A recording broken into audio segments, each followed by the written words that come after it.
For $750,000, you could buy a very nice house. 4 bedrooms, a yard, a driveway, a permanent address that never moves. Or you could buy this. It looks like a semi-truck because it is a semi-truck. A real, working 80,000-pound freight hauler that runs the same interstates as every other rig on the road. But park it, climb up, open the side door, and you don't step into a cramped bunk with a mattress and a mini fridge. You step into an apartment, a full kitchen with a stovetop and a real refrigerator, a bathroom with an enclosed shower, a bedroom with a proper bed, hardwood underfoot, leather on the seats, climate control humming quietly in the walls. This is not a motorhome. It's not a bus. It's a Class 8 truck that costs as much as a house, and the people who buy them aren't millionaires looking for a toy. They're truckers. So here's what we're going to break down. Where exact $750,000 goes on a truck? What's actually inside one of these rolling apartments? And the part almost nobody expects? Why? For the right driver, a $750,000 truck can be the most logical financial decision they ever make. By the end of this, you'll never look at a parked truck the same way again. Let's start with the part that isn't even the expensive part, the truck itself. Before anyone touches the living space, you need a serious machine underneath it because an apartment is heavy and the truck still has to pull freight for a living. So, these builds start with a top-tier Class 8 chassis, a Kenworth W990, a Peterbilt 389, a Western Star.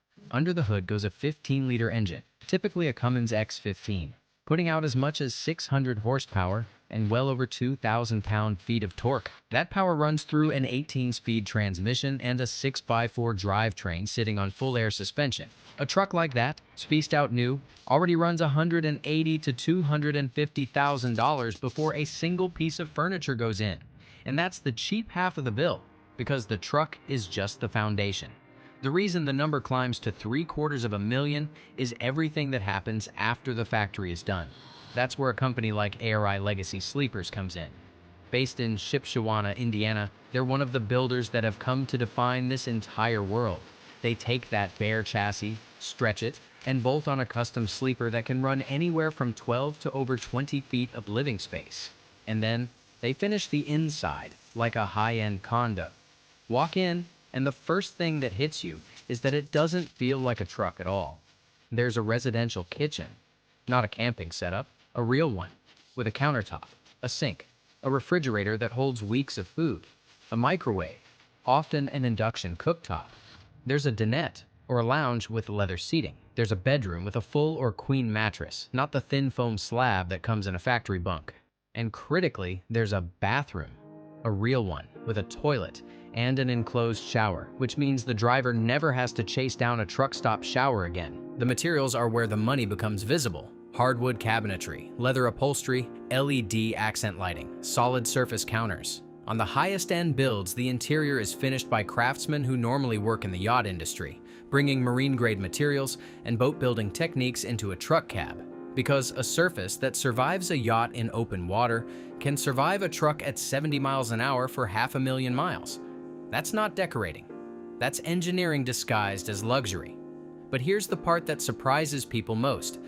The single most expensive system in a $750,000 truck isn't the kitchen or the leather or the bathroom. It's something you can't see at all, and without it, every other feature in the truck is useless.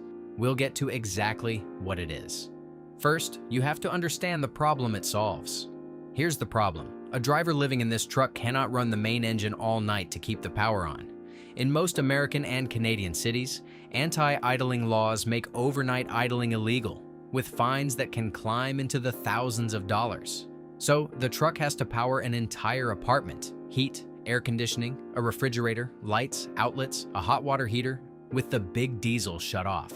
That means the most important and most expensive system in the whole build is the one nobody photographs, the power plant. These rigs carry an auxiliary power unit, a small separate diesel generator that runs the climate and electronics independently. They carry deep banks of heavy batteries. They carry a diesel-fired bunk heater made by a company like Webasto or Espar that warms the living space on a fraction of a gallon an hour without the engine running. Some of the newest builds add large solar arrays on the roof and inverters big enough to run a household appliance.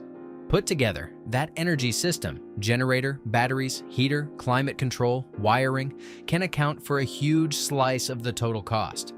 The luxury you can see is sitting on top of a small private power station you can't. And that's the real reason these trucks cost what a house costs. You're not just buying a finished interior. You're buying a self-contained, off-grid mobile power system that has to keep a human being alive and comfortable in a parking lot, in any weather, anywhere in North America, with the engine off. Now, for the part that flips this whole thing on its head, because so far, this sounds insane. Who spends $750,000 on a truck? The answer is, people for whom it isn't a splurge, it's a business. These trucks are bought by owner-operators, drivers who own their own rigs and run their own small trucking businesses. For them, the math works differently than it does for you and me. Start with the obvious. If you live in the truck full-time, you don't pay rent or a mortgage anywhere else. That's a housing cost erased entirely. A driver who would otherwise spend money on an apartment they're never in is instead putting it into an asset that earns its keep every single day. Then there's comfort as a tool. A driver who sleeps badly, eats fast food, and showers irregularly burns out and quits. A driver with a real bed, a real kitchen, and a real bathroom can run longer, stay healthier, and keep earning for years longer. In a job where your income depends entirely on staying on the road, comfort isn't indulgence. It's equipment that protects your ability to work. And there's the business itself. Many of these drivers run as a team, often a couple, splitting the driving so the truck almost never stops moving, which is when it earns.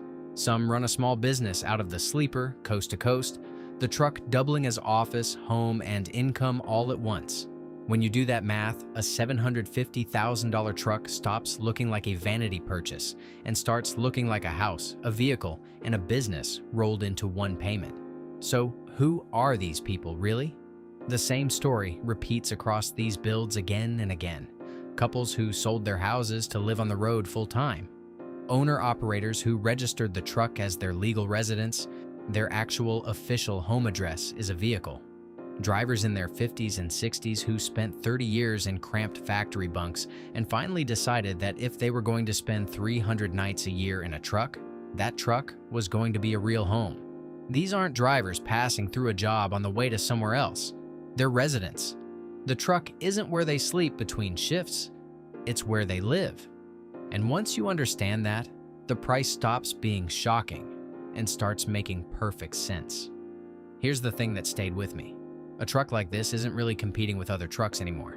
It's competing with houses, with luxury motor coaches, with the entire idea of what a home is even supposed to be. The factory builds a cramped bunk for the average fleet, optimized for fuel economy and resale. But the road is full of people who aren't average, who looked at a standard sleeper, decided it wasn't enough, and spent the price of a house to build something the factory would never make. So the next time you pass a long row of trucks parked for the night, look closer at the one that seems a little too long, a little too tall, a little too finished. Behind that wall might be a full kitchen, a leather lounge, a marble-tiled shower, and someone who chose, deliberately, to make a freight truck the nicest home they've ever had. That dark, quiet cab isn't just a truck. For somebody, it's the only home they want. So I want to hear from you. If money were no object and you could build your own apartment on wheels, what's the one feature you'd absolutely have to have? A full kitchen, a real shower, a home theater, something nobody's thought of yet? Drop it in the comments. And if you drive for a living, tell me straight. Is a $750,000 truck genius or insanity? I read every reply.